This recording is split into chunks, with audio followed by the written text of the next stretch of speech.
This is Cogitations with Carl Hartman, minister at Main Street Church of Christ in Lockney.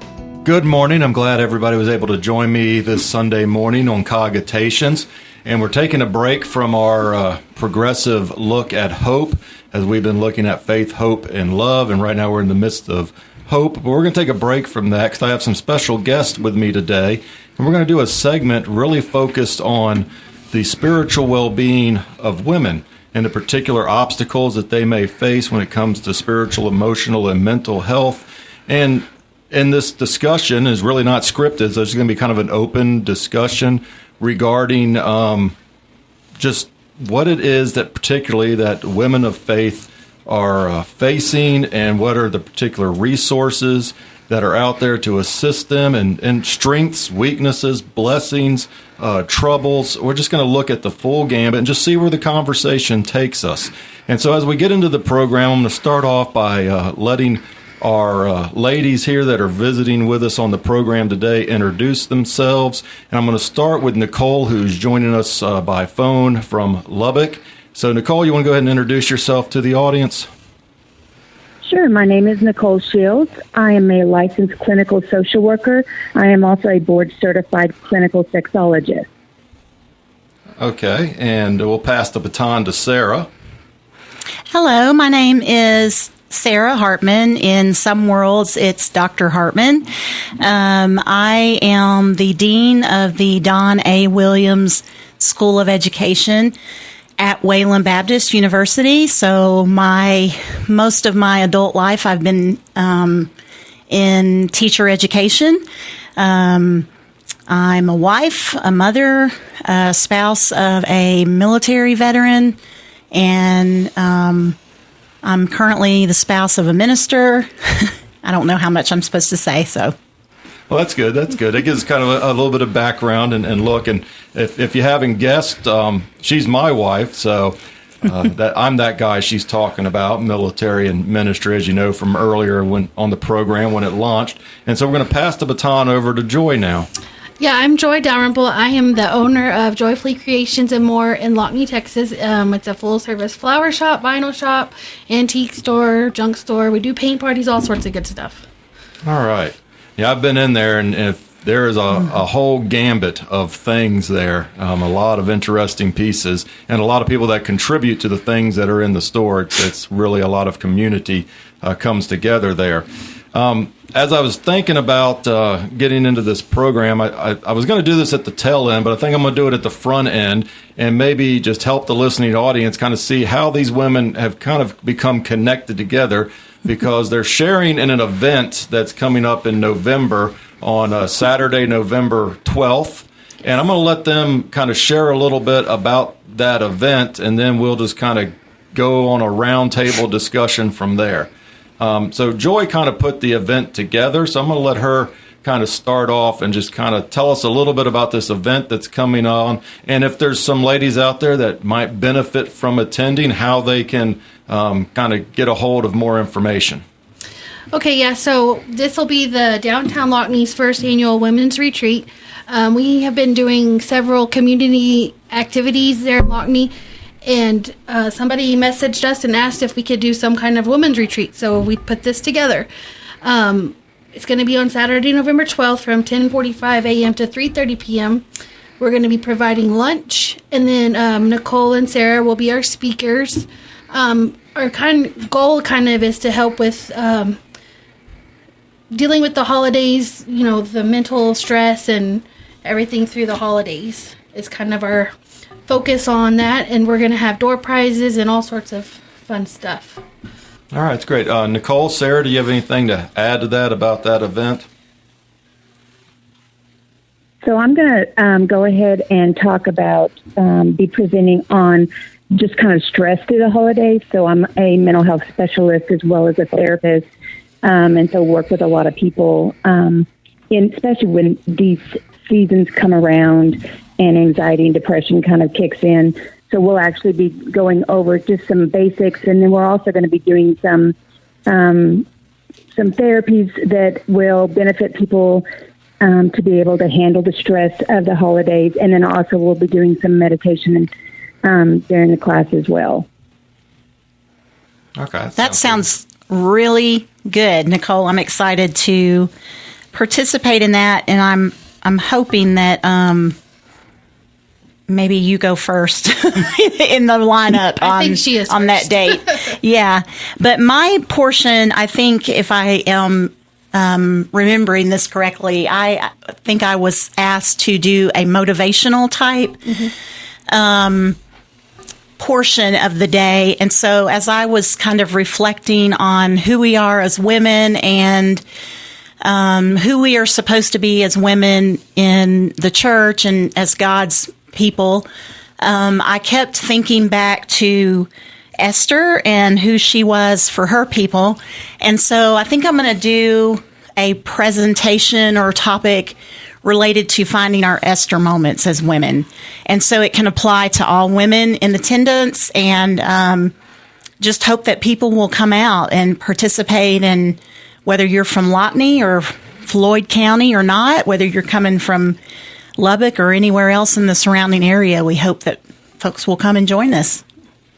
Well, it sounds like it's going to be a good day and going to be a lot of benefit that people can take away from it. And really, things like this are of value, I think, to anybody, regardless of demographic. I know this particular event is focused on women, and we're going to kind of focus this program on that. I'm just an ignorant guy, so when it comes to women and what they particularly are struggling with and dealing with, I don't have the right perspective of being a guy. And that's as this event was being organized and coming together, I thought, this would really be a good thing to have on the radio and bring these ladies in and share a little stuff. So I'm going to first ask a question. I'm just going to put it on the table, and you ladies kind of jump in there and answer as you see fit. But one of them is, when it comes to women, and particularly women of faith, what is a unique or particular spiritual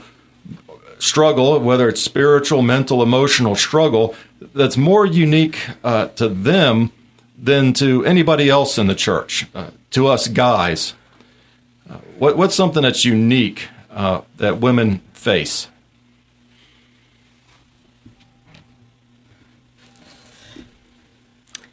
Don't be shy. Jump in there. Yeah, I mean, I can probably name a couple, but I didn't want to jump in front of anybody.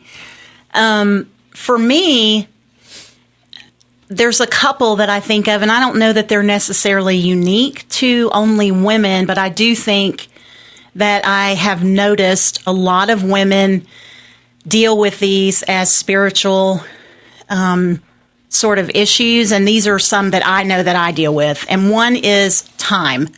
Time is very difficult, it seems, to find or make, is probably a better word to use, to just sit down and take some reflection time or meditation time or study time for the Bible and prayer, and sometimes even finding the time to just reach out and look around and see who needs to be served, which might be something that Nicole could really touch on better than I could. But so time, and then worry. Worry is something that I struggle with. And I know the Bible says not to worry, but I tend to worry a lot. And I do think sometimes women maybe are a little bit more emotionally built for worry. In general, I know in my household, I have a husband who doesn't worry about anything, and maybe I got all of his worry genes. I don't know. And I'll own that. That's true. Yeah. But worry is another biggie for me. I think I take on worrying way too much than I should, and worrying about things that I can't control. I don't know about the rest of you, but I totally agree with both of those. Time and worry are very hard. Yeah. Yeah, and I was let me just go on with that time management. One of the big things is just being able to work-life church balance, making sure that you can be everywhere that you need to be and be for everyone and still take care of yourself, and recognizing when you need self-care, which we'll talk about as well during the session that I'll be doing. So self-care will be a big part of that. Mm-hmm. Okay. Well, on that topic of time and worry, and being two of those things that you see as central obstacles there before women. And like you said, everybody can deal with that, but we each bring our own unique perspective. I can just say, me being a guy, and I'm weird all the way around. Anybody will tell you that. I'm kind of void of emotion and void of worry. And I think that just troubles my wife even more because I don't share in the worry. And so she picks up the bulk of the worry. But what are particular things out there in the just day-to-day life that contributes and just kind of piles up on that inability to gain the time that you need, particularly for self-care, and then also kind of compounds that worry? What do you see as some of the things in life that just continue to pile onto that inability to find time and then builds up that worry? So I think it's society's pressures. That could be anything from, society pressuring us to be a certain mom, to be a certain athletic, team member, to be could be social media. It could be, there's so many pressures that women face nowadays to be the perfect mom, the perfect wife, the perfect Christian, the perfect, church member, the perfect emotional support for everybody. And those pressures, society pushes a lot of that on us, whether it's intentional or not, it's there. And then you have social media as well that does a lot, adds to a lot of that to make women question whether or not they're doing the right things or if they're in the right direction. Yeah, that's one of the topics I talk about a little bit at church over at Main Street Church of Christ. And it's one of those things that tends to come around a lot.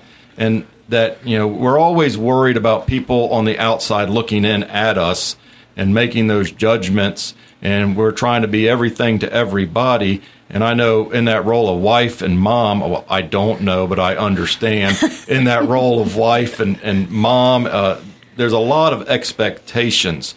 And one of the things that I talk about a lot, just in general with Christians, is none of us are perfect. None of us are perfect 10s in every category of life, in every aspect of our spiritual walk. And so I look at the church as sort of a group help session. We are there to help one another, to encourage one another, to guide one another, to support one another. And it's vital to do that.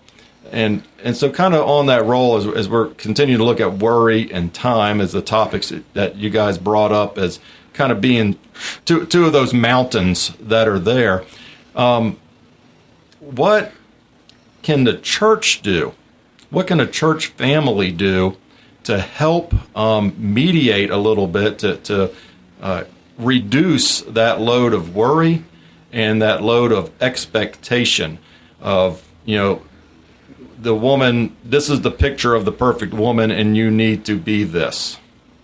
So what are some things that, the Christians at large can do within their congregational environment to help kind of reduce that? So I first think of support groups within the church itself, so that you've got like-minded, with people with a common background that are striving for the same goals, to be there for each other. So that seems to be a big thing that has been beneficial in some of the churches.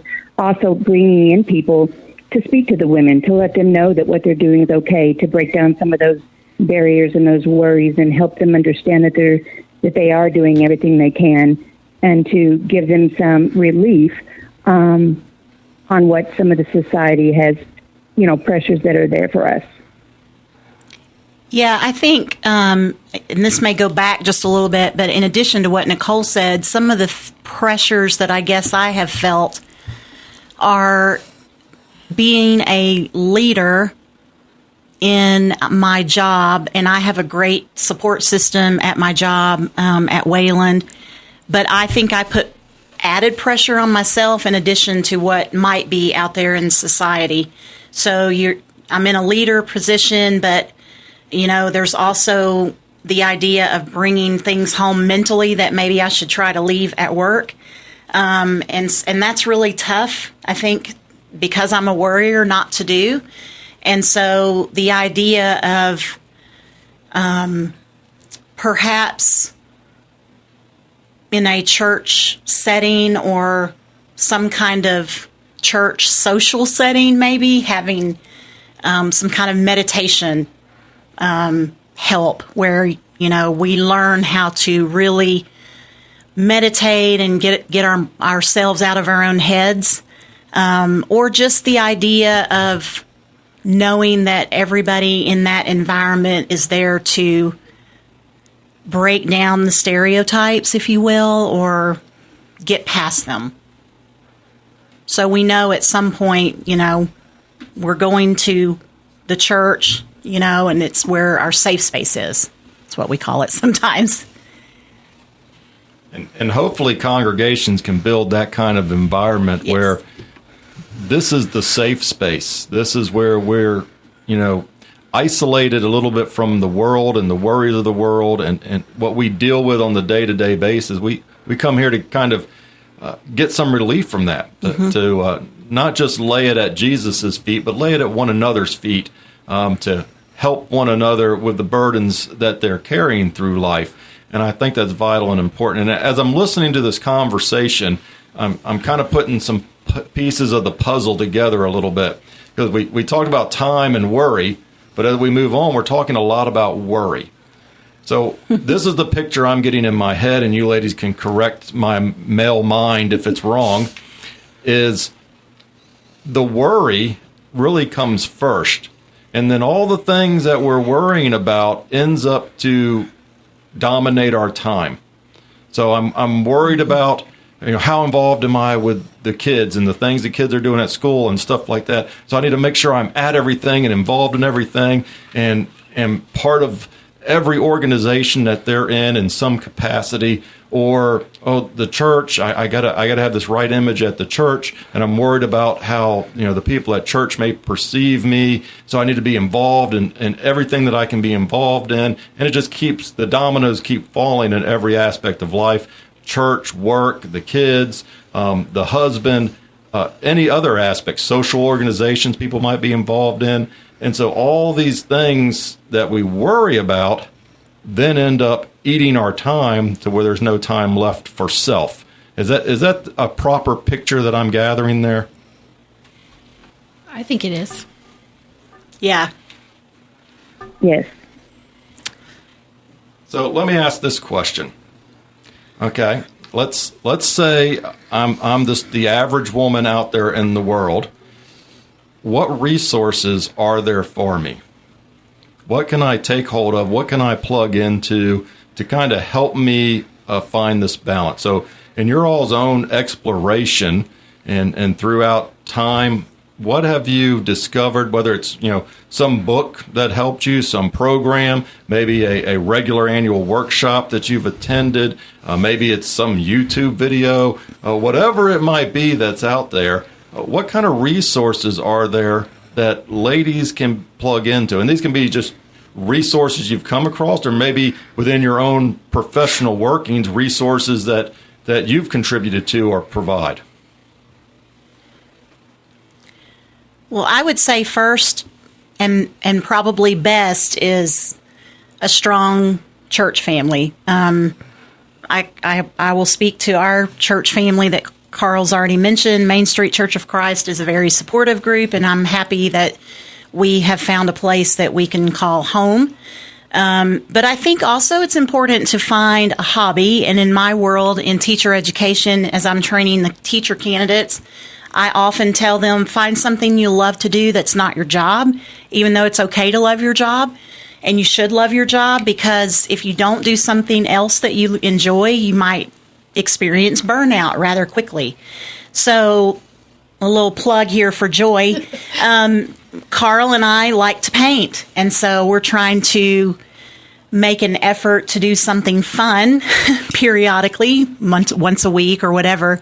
And so she offers painting classes. And so, if you find something you enjoy and you can connect with a group of people that is almost like a therapy session, and you're doing something fun. You get to know other people, and before you know it, you're making other friends who very likely have similar worries. When you get together with a group of women, they very likely have similar worries as you do.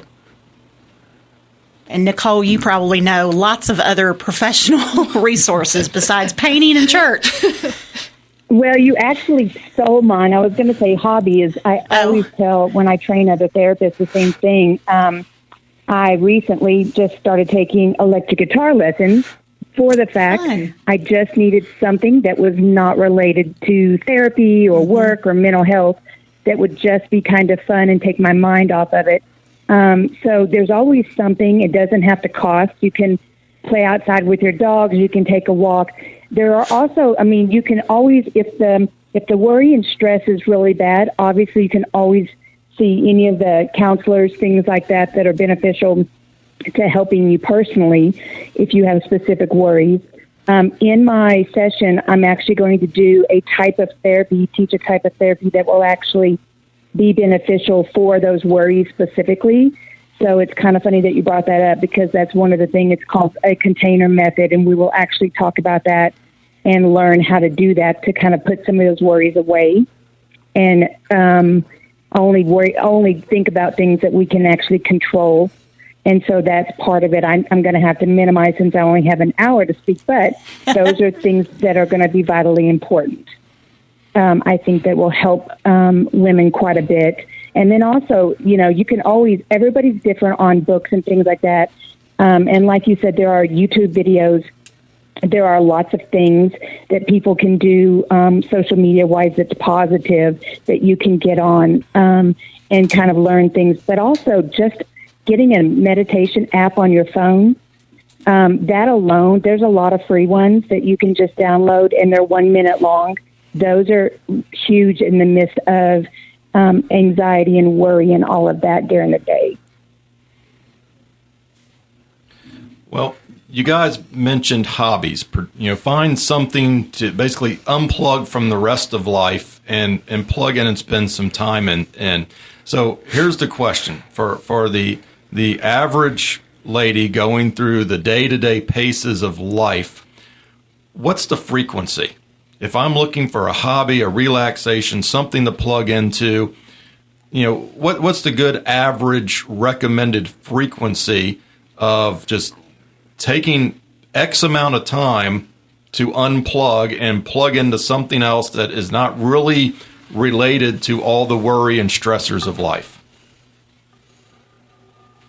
So I'm going to tell you, with my clients, I tell them, if you can do the meditation that's 1 minute twice a day, I'm happy. Because people's lives are so busy, I don't want to add more things to them to be stressed about by trying to find time to have fun, if that makes sense. It does. I can imagine someone, as you were saying that, in my mind going, all right, I got to find 30 minutes every week to do this hobby. Where am I going to work it into my schedule? Now they're worried about that, and it then loses its benefit. I think it can also depend. So 1 minute. Oh, yeah. And I think it can also depend on the time of life, as I'm thinking about women specifically. If you're a young woman, perhaps raising children, it's going to be difficult to find time, perhaps depending on the hobby too, very often in a week. But I'd say try to find time as frequent as you can as a young mother. I have a little bit more flexibility because my children are grown and married or engaged and going to college. But, women who are at a different stage of life than I am may have even more time. And then there are women who have different types of jobs that may be more demanding, women who are going to college and working jobs. So I think it depends on your stage of life. I know some women who really rely on their planners. I do that as well, but they will actually put in their planner a time of day or a time of week for their hobby. And that really helps them hold themselves accountable, I guess is a way to say that, to use their hobby time for their hobby. So maybe it depends on the time of life. I don't know. Yeah. Time of life or what you do. Yeah. As a business owner, you don't have much time. So if I get once a month, I get, a couple hours to myself. It's very nice. Yeah. And you probably don't consider painting a hobby since you run the classes, do Right. you? I mean, I enjoy it. Yes, it is something I very much enjoy. But yeah, it's still part of Your job. Yeah. So. And Joy kind of understated that. She said as a business owner. No, it's as a businesses owner because she has multiple ones. Because I'll stop by one shop and there's a sign saying I'm at the other one.